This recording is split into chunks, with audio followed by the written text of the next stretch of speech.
Mi nombre es Raúl Ovalle, socio director de la firma de inteligencia económica Analítica, y para mí es un privilegio formar parte de la tercera edición de esta importante feria de educación financiera. Para nadie es un secreto el retroceso que supuso la pandemia, tanto en el crecimiento económico agregado como en la salud financiera de los hogares, particularmente aquellos de menores ingresos. La buena noticia es que aparentemente lo peor ya pasó.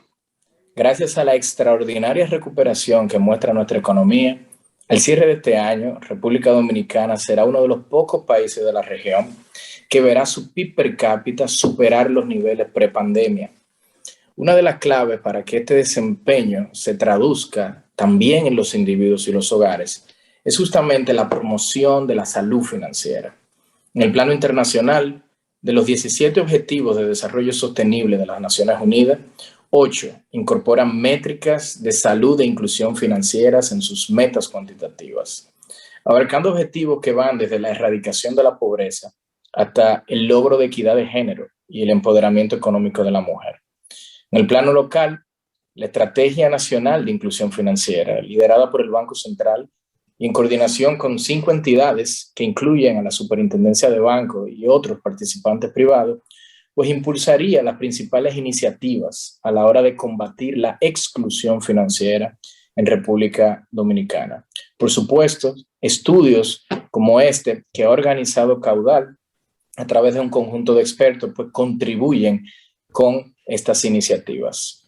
Y hoy, junto a este panel de lujo que me toca moderar, pues se van a presentar los resultados de este primer estudio de salud financiera basado en el marco de referencia del Financial Health Network, que, vía encuestas, analiza 4 pilares fundamentales de la salud financiera de los individuos: gastos, ahorro, deuda y planificación.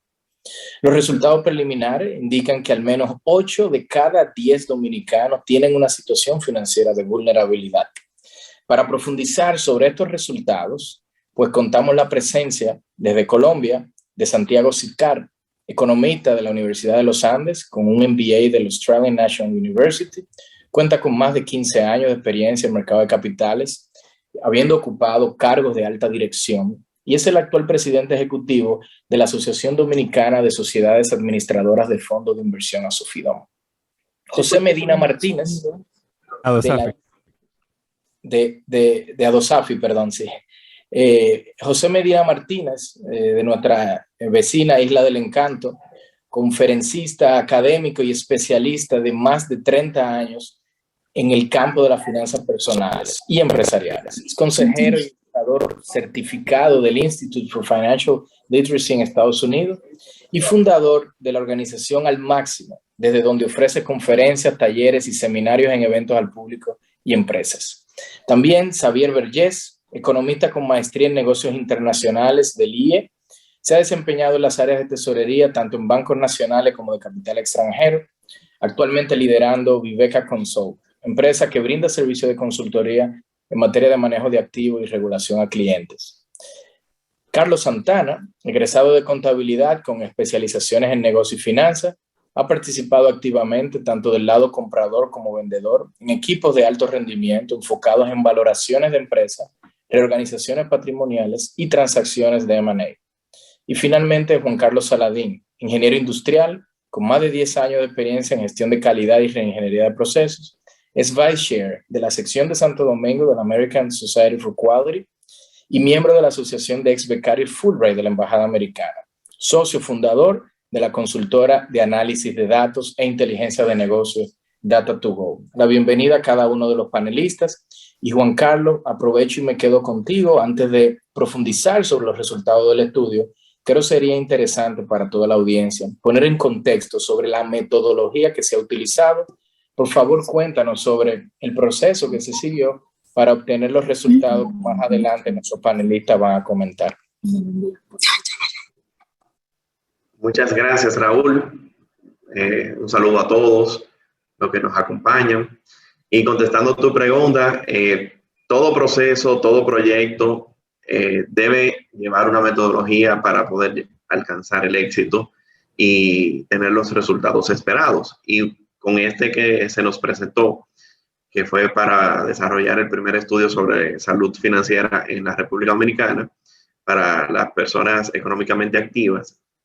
Nosotros utilizamos lo que era la metodología CRISP-DM, que se utiliza en IBM para lo que es el manejo de la minería de datos y análisis de datos per se. Esta metodología es muy utilizada en el mundo de lo que es la ciencia de datos y consiste en 6 etapas principalmente, porque unas se juntan.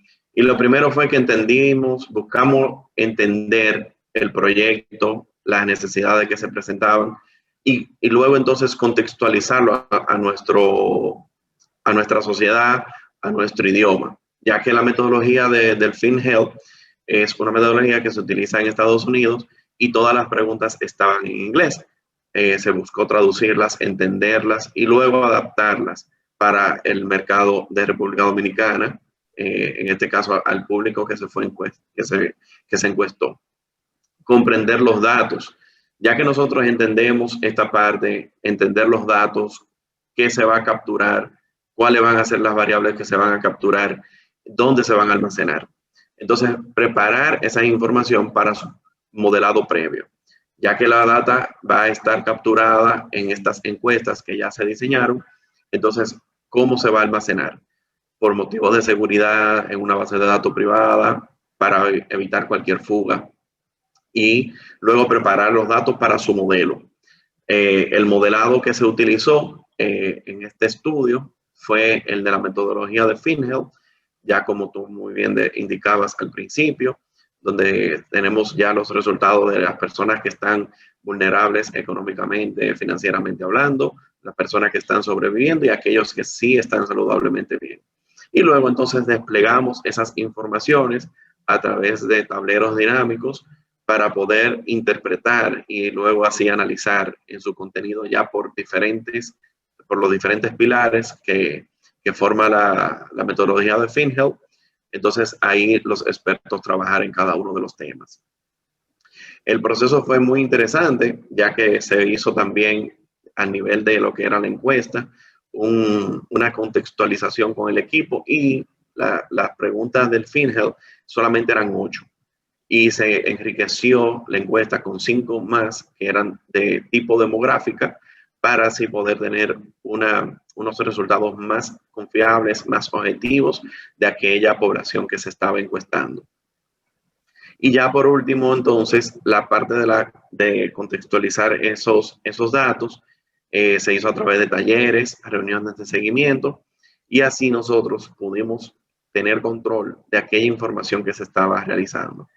También, antes de lanzar el estudio, se tomó en cuenta lo que era la promoción del mismo, y eso nos llevó a prolongar un poco la etapa de planificación, pero esto dio unos resultados extraordinarios, donde se sobrepasó lo que era la meta técnica para la muestra del estudio.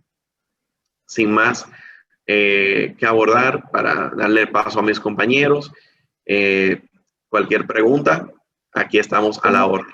Cómo no, Juan Carlos, muchas gracias. Claramente el estudio, entonces, se adaptó a la realidad dominicana, pero siguiendo los estándares más rigurosos, provenientes de ya una tendencia del Financial Health Network de hacer este tipo de estudio en el mercado americano.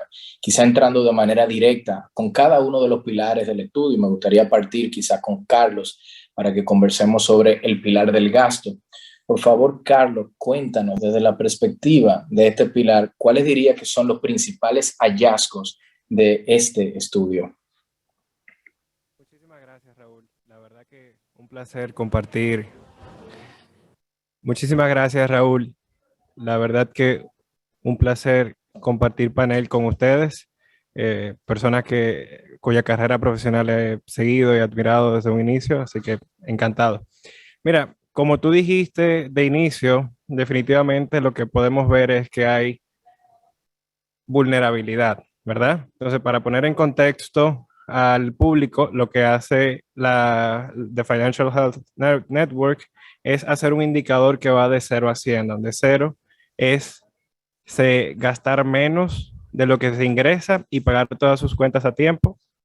Y 100 es el mejor indicador. Como país estamos en un 59 de 100, lo que quiere decir que pagamos la mayoría de nuestras cuentas a tiempo y gastamos casi igual que lo que ingresamos. O sea, en otras palabras, estamos sirviendo lo comido, estamos viviendo lo comido por lo servido. Ahora, donde hay un punto importante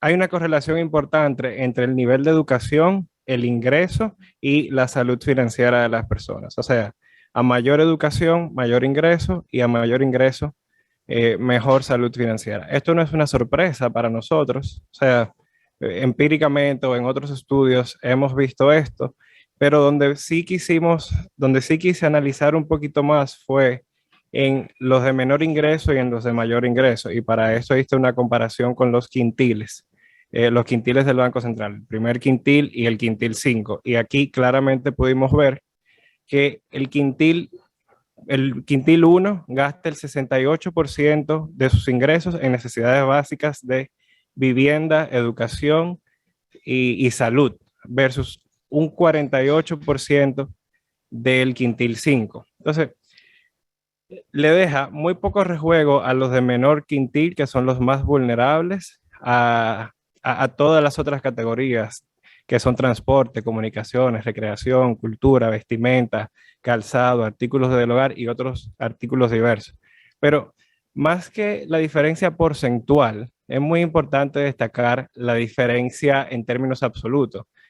El quintil 1 gasta el 10% de su salario o de sus ingresos en vivienda. Esto es 2,000 pesos de un salario mínimo de 20,000, un salario aproximado mínimo de 20,000 pesos, versus unos 20,000 de un salario de 200,000. O sea, los grupos más vulnerables o los de menor ingreso definitivamente tienen un reto en adquirir o en tener viviendas dignas o educación de calidad, lo cual claramente se ve en el estudio que estos grupos de menor ingreso tienen una puntuación de salud de gasto de 49 versus aquellos de mayor ingreso que tienen una puntuación promedio de 79. O sea, claramente vemos que que el nivel de ingresos afecta, pero esto afecta porque los de menor ingreso tienen que cubrir sus necesidades básicas.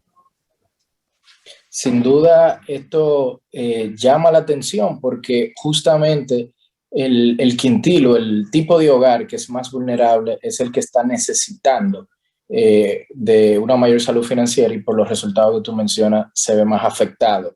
Y totalmente. También por lo que comentas, pues hay un punto vinculado a la planificación de estos hogares a nivel financiero, y me gustaría en ese sentido pasar a uno de los pilares que también es central, uno que domina bastante bien José Medina.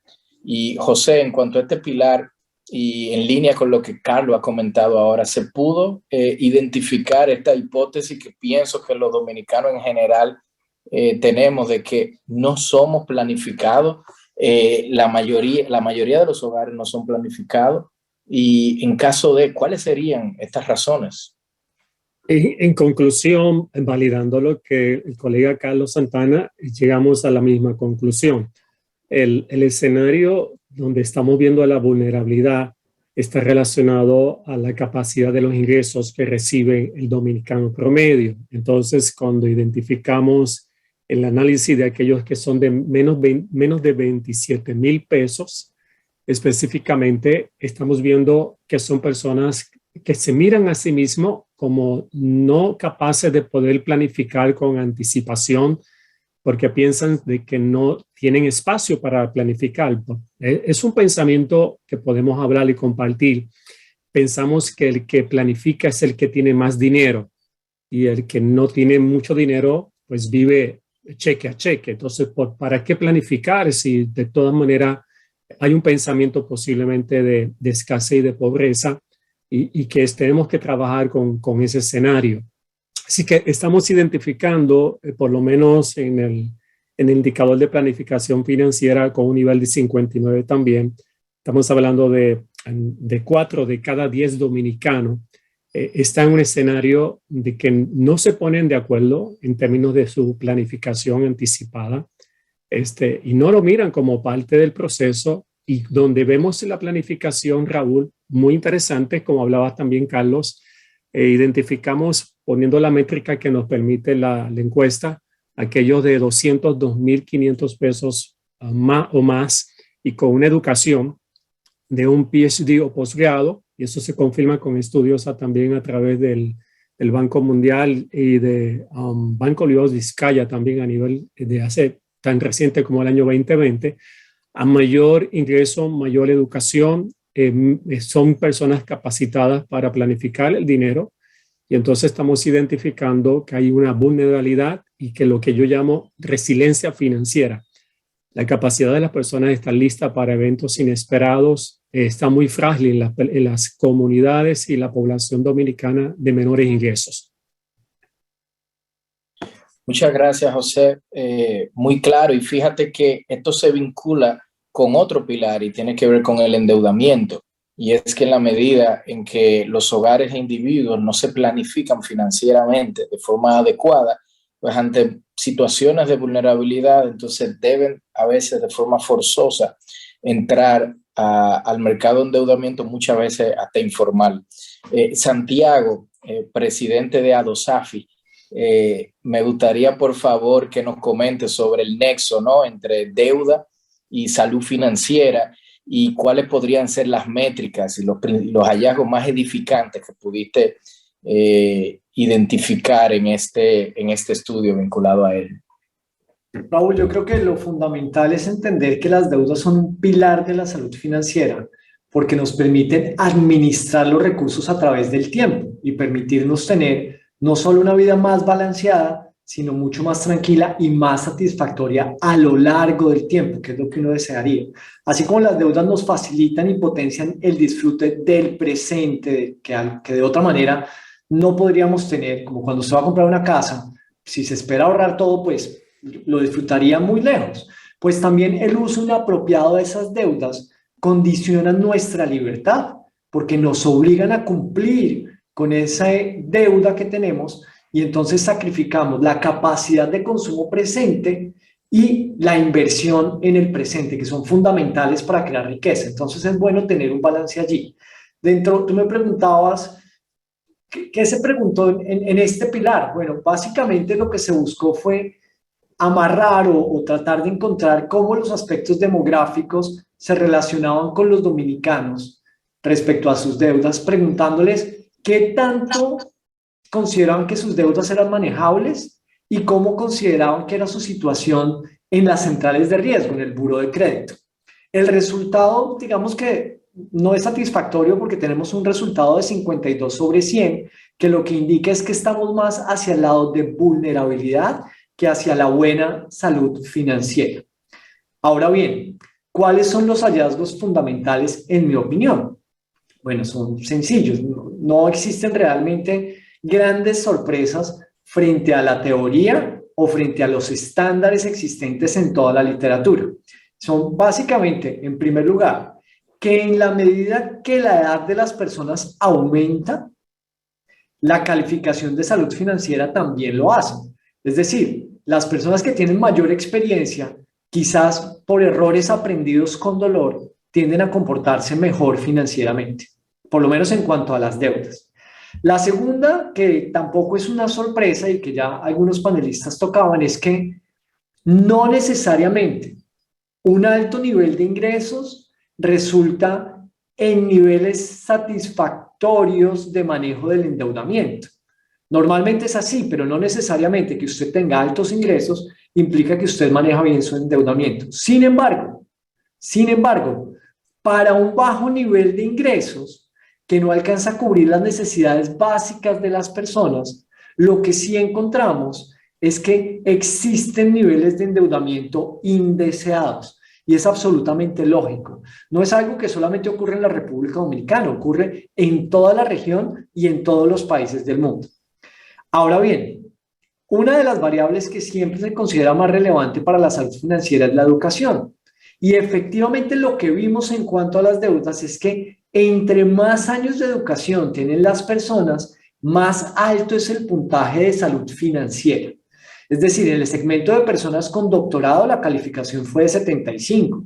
Los que tenían maestría fue de 65, especialización fue 59, grado universitario fue 52 y el más bajo que se me dio, grado de bachillerato, fue de 44 puntos. Sin embargo, hay algo que a mí me encanta resaltar de las cifras que pude evaluar, y es que al tomar las 6 zonas demográficas con más datos disponibles en este estudio, que son el Distrito Nacional, Santo Domingo, Santiago, La Altagracia, San Cristóbal y La Romana, y cogí las 2 zonas con menores ingresos, es decir, con la proporción de gente que tenía los ingresos más bajos, es decir, San Cristóbal y La Romana, uno supondría que la situación de endeudamiento debiera ser muy mala tanto para San Cristóbal como para La Romana.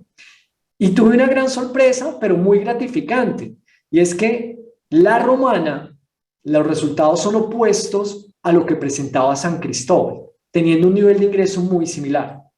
Pero ¿cómo se explica esa diferencia? ¿Cómo se explica que en La Romana el resultado de endeudamiento sea mucho mejor? Es decir, que no esté hacia el lado de vulnerabilidad, sino más bien de salud financiera. Se explica simplemente por el nivel de educación. Cuando uno mira ambas zonas, encuentra que solo el 6% de los encuestados en San Cristóbal tienen nivel de posgrado o superior, mientras que en La Romana es del 22%. Así que la educación es fundamental para la salud financiera de las personas, y esa es la gran conclusión, por lo menos en endeudamiento. Este estudio reafirma la absoluta relevancia que todos los que participamos en el mercado, las entidades financieras, los fondos de inversión, los fondos de pensiones, tenemos que seguir haciendo grandes esfuerzos para que, como hace esta feria, la gente reciba más información, conozca más de los productos y maneje mejor su endeudamiento, sus inversiones, su ahorro y ojalá su tiempo. Santiago, muy edificante, sobre todo la vinculación entre los diferentes factores demográficos e incluso una dimensión geográfica sobre estas métricas. Me pregunto si en el pilar de ahorro, Xavier, tal como Santiago ha hecho este desglose en cuanto a estos factores demográficos, se pudieron encontrar también hallazgos de esta vinculación entre factores de género, de zona geográfica y de otros indicadores. Muchas gracias, Raúl, y gracias obviamente por tenernos aquí a todos los panelistas y en esta conferencia. Entonces, en términos del ahorro, creo que puede ser uno de los pilares con el score más bajo. Realmente estamos por debajo de un 50, en un 47 de 100, indicando la gran vulnerabilidad en temas de ahorros.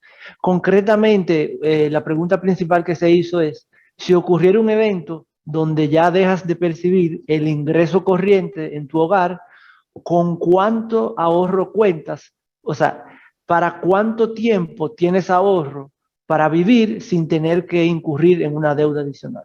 Dicho de una forma más sencilla, ¿cuánto dinero tú tienes ahorrado? ¿Para cuánto tiempo te da ese dinero?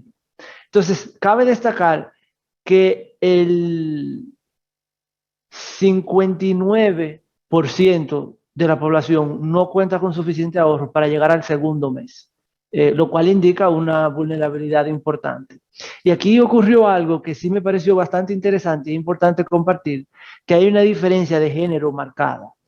En este caso, el 65% de las mujeres no tiene suficiente ahorro para llegar a los 2 meses, más sin embargo, en el caso de los hombres, el 53% no tiene suficiente ahorro para llegar al segundo mes, lo cual indica de primera plana que entonces en términos del ahorro y de la salud financiera, las mujeres se colocan en una posición más vulnerable. Es importante saberlo porque entonces eso significa que la mujer debe tener doble cuidado en sus finanzas personales. Pueden haber muchas razones como la incidencia en la crianza de los hijos u otros factores, pero sí al estar en mayor vulnerabilidad, pues entonces requiere mayor atención. Hago eco a lo que dijo Santiago y sí, la educación es de importancia fundamental. Vemos que hay una proporción directa entre el ingreso y el ahorro. Y entonces yo quise ver qué tan relacionado está el ingreso con la educación. Y como esperado, definitivamente, el nivel de educación está estrechamente relacionado con el nivel de ingreso. Y aquí quise entrar en un poco más detalle porque vi algo que me llamó la atención y quise profundizar, y es que realmente en términos del ahorro hay una diferencia muy pequeña entre un nivel de bachiller y un nivel universitario. Podemos ver que el 63% de los bachilleres no cuenta con suficiente ahorro para llegar al segundo mes y el 60% de los universitarios. A partir de los estudios universitarios, entrando ya, vamos a decir, de posgrado en adelante, entonces cambia bastante, teniendo las personas con posgrado llegando a un 51%. Entonces vemos que una posible conclusión es que en este mundo moderno tal vez solamente una educación universitaria puede que no sea suficiente. Entonces es importante incentivar estudios postuniversitarios que a la vez redundan en una mayor posibilidad de tener mayores ingresos, y obviamente a mayor ingreso, pues mayor chance de ahorro y mayor estabilidad en la salud financiera. Sí, a pesar de esto, me gusta resaltar los casos sobresalientes o que no pertenecen a la norma, porque si bien es cierto que en el caso de las mujeres y menor ingreso o menor educación, hay más vulnerabilidad en el ahorro, sí, cuando vemos respuestas de personas específicas, en cada renglón pudimos encontrar a alguien en mejor estado que el promedio. Entonces, con esto digo, bueno, sí, las mujeres están en mayor vulnerabilidad, es ideal tener más educación para poder tener más ingresos, pero hay ejemplos puntuales de personas que a pesar de no estar en las condiciones más favorables, pues entonces sí llegan a tener un indicador satisfactorio de ahorro, cual indica que las personas que no tienen acceso inmediato a llegar a cumplir con estas condiciones, pues sí pueden investigar para ver qué más pueden hacer para mejorar un poco. Y bueno, sí, como sociedad pasar de tener menos de un 50% en un puntaje tan importante como es el ahorro.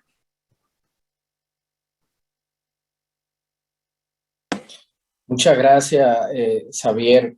Sabe que tanto como lo ha hecho Santiago y tú, hablando de toda esta característica demográfica, ha surgido el tema mujer. Y Carlos, en su primera intervención, que no lo mencionó, pienso que quizás nos pudiera ayudar a complementar algunas de estas ideas en cuanto a todos los temas vinculados a gastos. ¿Se pudieron encontrar, Carlos, hallazgos vinculados a género que nos pudiera compartir? Sí, la verdad que en el pilar de gasto no hay una diferencia en los grupos de ingreso. Recordar que evaluamos 9 grupos de ingreso.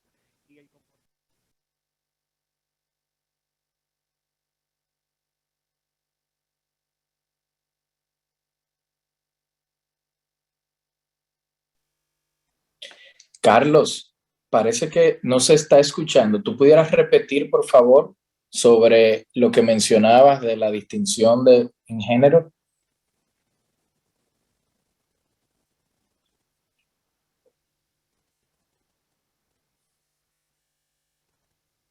Todavía no se escucha.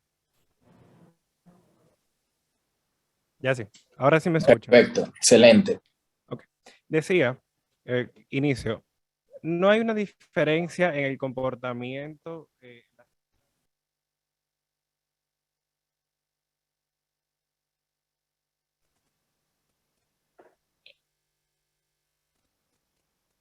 Nuevamente parece que hay una oportunidad con el audio, pero en lo que eso se resuelve, quizá me gustaría entonces pasar a José para que nos pueda quizá conectar de nuevo con estos temas vinculados a la planificación, ya que se han destacado algunos factores demográficos. Y dentro de ese pilar hay un componente vinculado a los servicios financieros a los cuales tienen acceso los individuos, por ejemplo, servicios vinculados a la protección, ¿no? O seguro, como se conocen mayormente en el mercado, de los activos de la persona. Entonces, cuéntanos, por favor, José, sobre este componente adicional de la planificación, algunos hallazgos que pudieran edificar a la audiencia que surgieron en el estudio.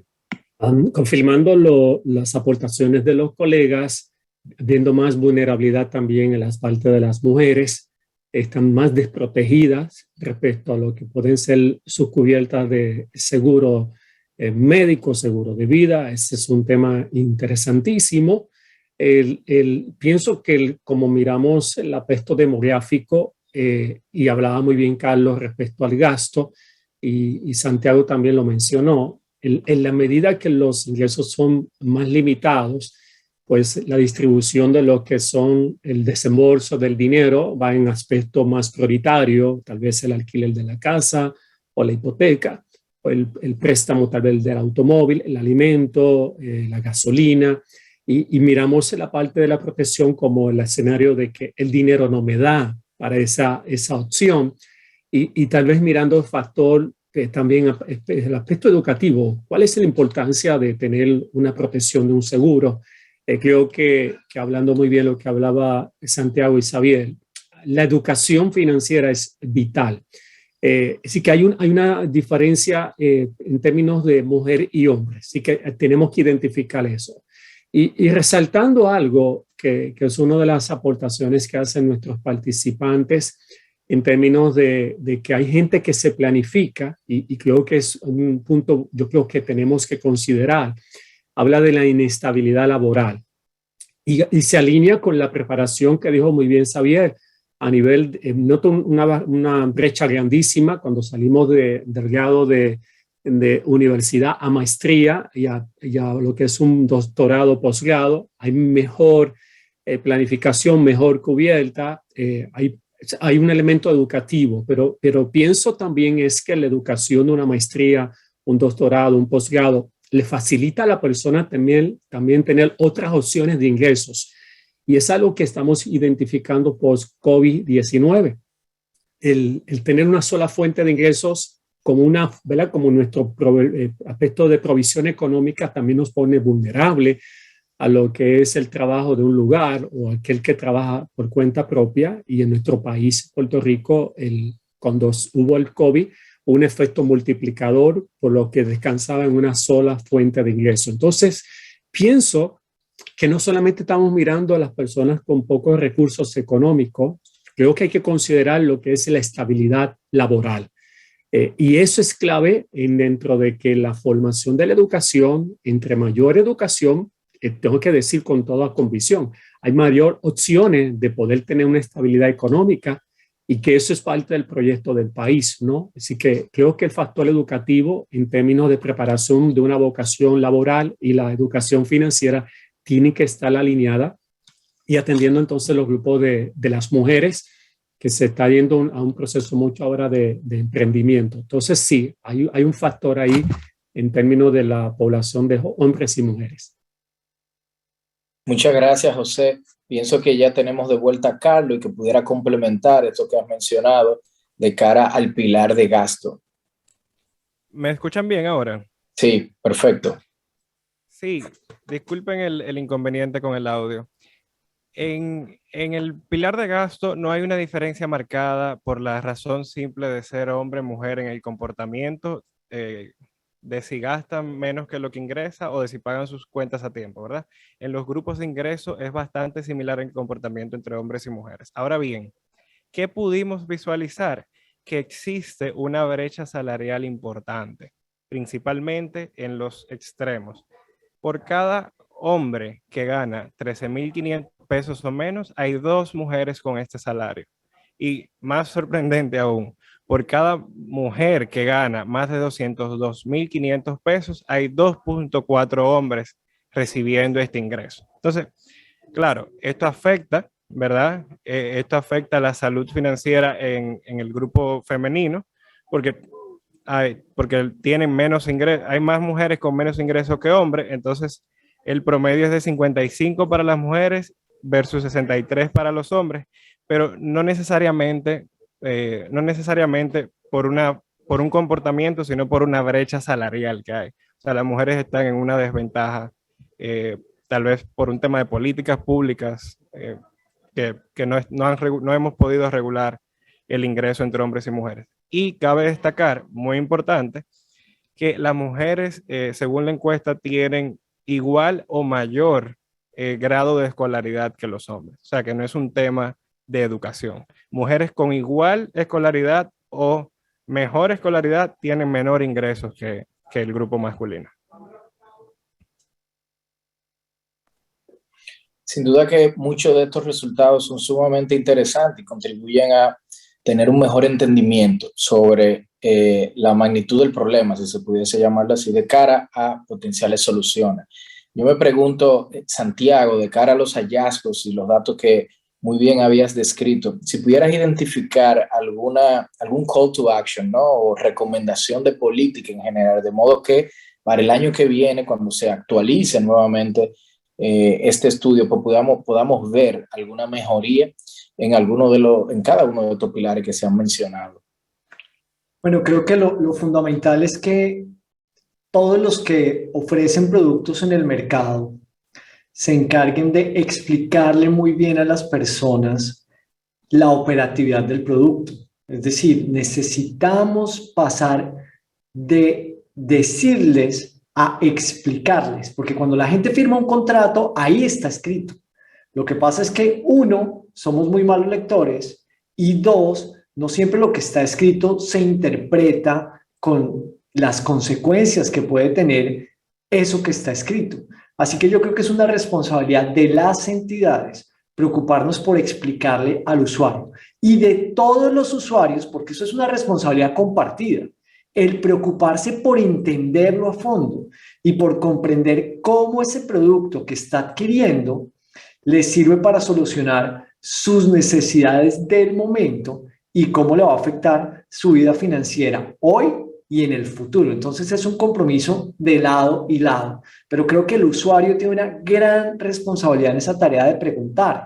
Es decir, el usuario, Juliana Ramón habla de derechos de los usuarios y es verdad, cada vez más el usuario tiene la posibilidad de ejercerlos. Entonces hágalo, no se quede con la duda. Por ahí dicen que no hay pregunta boba, sino bobo que no pregunta.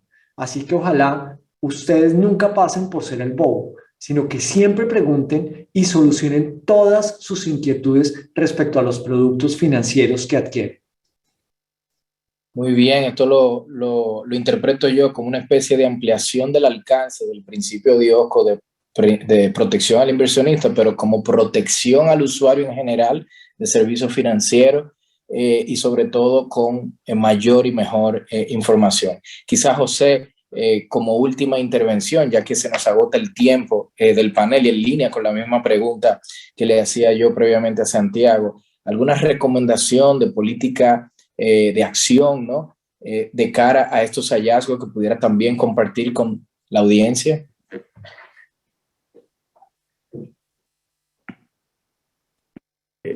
Aportando a lo que dijo Santiago, la educación financiera en lo que es en Arroyo Habichuela se tiene que permear a nivel de todo el sistema público y privado, a nivel universitario. Ya tiene que ser como parte del currículo normal de toda educación porque nos forman para una profesión, para una vocación y generamos dinero en diferentes niveles, pero no sabemos administrar el dinero porque no nos enseñaron a administrar el dinero. Así que ese es el número uno. El número dos, ese conocimiento tiene que estar añadido con los derechos que tenemos como consumidor, entendiendo los productos financieros. La inclusión financiera, la digitalización de la información financiera tiene que ser accesible. Y tercero, por lo menos en nuestro país estamos haciendo un proyecto con el sector de las cooperativas de ahorro y crédito, capacitando y readiestrando al personal que da el servicio directamente a los usuarios para que tengan un lenguaje que sea inclusivo y no exclusivo, porque las personas a veces vienen y les damos un lenguaje altamente técnico y entonces, como decía Santiago, les decimos, pero no se les explicamos, pero cuando hacemos una explicación está a unos niveles tan altos que la persona al fin y al cabo no recibió tampoco ninguna orientación que lo apodere a él de tomar decisiones adecuadas. Y tercero, las organizaciones sin fines de lucro tienen que hacer proyectos que pueden ser de iglesias, las comunidades, tener alianzas de personas capacitadas que sean los intermediarios de estas personas para que sean acompañadas, los consejeros, educadores certificados que sirvan de ese vínculo ante alguien que tengan alguna duda, ser los facilitadores. Y por último, creo que todos somos responsables de la educación financiera desde lo que es el hogar. tenemos que asumir responsabilidad. No podemos esperar que todo se nos facilite. Creo que tenemos que hacer la autogestión, de la autogestión económica, del apoderamiento. La tecnología ha llegado a nuestras manos, no hay excusa para no educarnos, y estas capacitaciones como las que está haciendo Habla Hispana con Caudal es el vehículo para comenzar esta transformación de proyecto de país, porque está vinculado directamente a mayor apoderamiento de educación financiera, mejor desarrollo económico de país. Y eso es lo que queremos para República Dominicana. Muchísimas gracias, José. Y con esto le vamos a dar un cierre a lo que ha sido el panel de presentación de los resultados del estudio. Esto último que dice José, muy en línea con lo que el resto de los panelistas también comentaba, se vincula, como dije al principio, incluso con los objetivos de desarrollo sostenible, donde todos los temas vinculados a salud financiera son de los principales propulsores de la erradicación de la pobreza, del empoderamiento económico femenino, etc. Y de ahí la importancia de continuar con estos esfuerzos de difusión, no solamente con la información que se recoge de estudios como estos, pero por supuesto con las recomendaciones tanto para las autoridades como para el resto de los participantes del mercado de cara a contribuir con la salud financiera de los hogares y de los individuos. Muchísimas gracias a todos los que han formado parte de este panel y a toda la audiencia por su tiempo y su atención.